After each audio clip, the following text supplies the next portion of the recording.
Dis-moi que t'as été élevé dans une famille raciste sans me dire qu'ils sont racistes. Déjà, pour commencer, je suis désolée si je vais faire du mal à certaines personnes, ce n'est absolument pas le but. Le but de cette vidéo, c'est de prouver que l'on peut se sortir d'une famille aussi toxique au final. Surtout avoir des convictions qui sont totalement différentes. Donc bref, quand je passais le permis de conduire, ma mère me disait que si je renversais une personne noire ou arabe, j'aurais plus de points sur mon permis. Genre, un noir ça vaut 2 points, un arabe ça vaut 3 points. Quand elle a vu que je fréquentais des hommes noirs, c'est-à-dire au collège, genre rien de bizarre, juste en fait c'est des camarades d'école, elle m'a dit que si un jour je lui ramenais un homme noir à la maison, il finirait dans l'eau de Javel.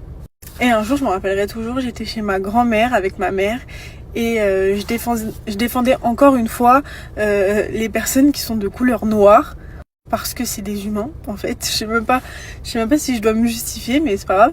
Elle m'a fait clairement comprendre qu'elle espérait qu'un jour un homme noir allait me V pour que je sente bien ce que ça fait. Vous voyez le cliché des hommes noirs.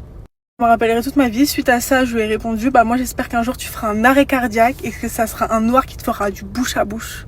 Et tu verras qu'ils sont pas méchants du tout en fait, c'est toi la folle. Pour conclure, sachez que tout ça m'a amené à avoir des enfants métis. Et bon, soi-disant, elle est pas raciste parce que mon parrain il est juif. Est-ce que je vais encore avoir des problèmes? Bien sûr. Ah là là là là, encore la phrase que j'ai aimée, c'est quoi? C'est pas du tout facile d'être élevé par une famille raciste, une famille raciale. Ça prouve combien de fois ce qu'on dit que c'est pas une mensonge. Ce qu'on dit, parce qu'on le sait. Si tu vois que les choses continuent, si les choses continuent, une usine continue de produire, il y a un professeur. Vous voyez, donc si tu vois que les enfants, parce que les enfants d'aujourd'hui seront parents de demain, si tu vois que ça continue, c'est les parents qui les enseignent, c'est les professeurs, c'est-à-dire on les enseigne d'être comme ça.